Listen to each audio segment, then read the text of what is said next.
Salut à tous.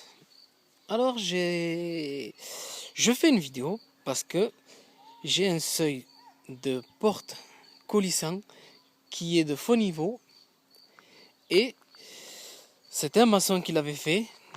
Comme il est de faux niveau de 2 cm, il faut le refaire et on m'a dit de mettre un ragréage.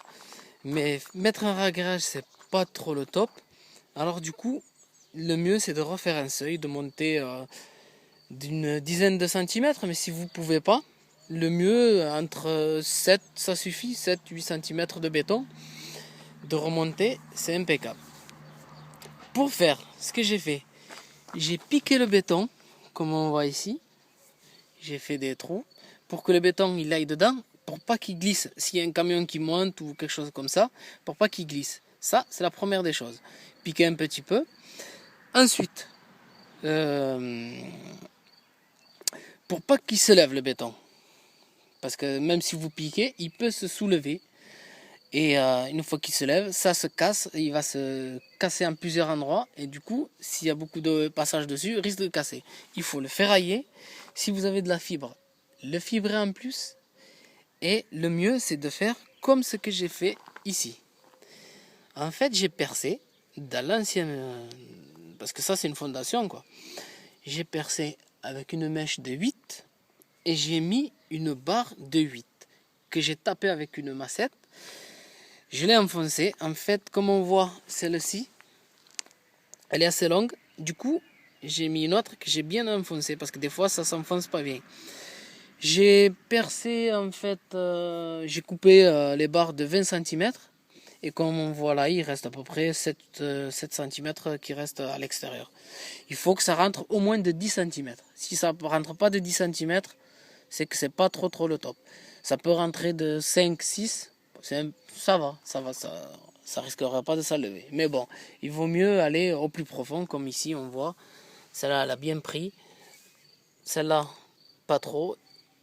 Et celle-ci aussi. Comme on voit là, moi j'ai bien percé et j'en ai mis à peu près tous les 20 cm. Il faut les mettre. Voilà, 20-30 cm pour que ça tienne impeccable. N'oubliez pas de ferrailler, comme on voit là. Ça ne bouge pas du tout. Je peux tirer dessus, ça tient impeccable. Ensuite, n'oubliez pas de passer vos gaines, parce que pour les nouveaux moteurs, les moteurs de portail coulissant, moi j'avais mis qu'une petite gaine là-bas, et on m'a dit qu'il fallait 3 gaines. Du coup, ce que j'ai fait, j'ai creusé à côté, c'est vachement profond, j'ai creusé 50 cm, et j'ai mis une grosse gaine comme ceci. C'est une gaine de 65. Bon, du coup, on peut passer ce qu'on veut là-dedans. Parce qu'auparavant, je l'avais mis de l'autre côté. Mais maintenant, avec les nouveaux moteurs, tout va à côté. Vous passez les gaines juste à côté du moteur. Et n'hésitez pas. Le mieux, c'est d'en mettre assez, de ferraillage et tout ça. N'ayez pas peur parce que si jamais vous le faites que votre béton il se décolle ou alors il fissure au milieu, c'est vraiment le bordel. Vous faites ça comme ce système là et ensuite vous le fibrez le béton. Là je vous garantis qu'il ne bougera pas du tout. Là ce qui me manque c'est de faire un coffrage et de couler le béton, de mettre un coffrage ici là tout le long et de ce côté, bien sûr en calculant pour que le portail puisse coulisser et le mettre de niveau bien sûr, exactement, que ça soit vraiment bien de niveau. Moi je vais le faire au laser, comme ça au moins il sera impeccable.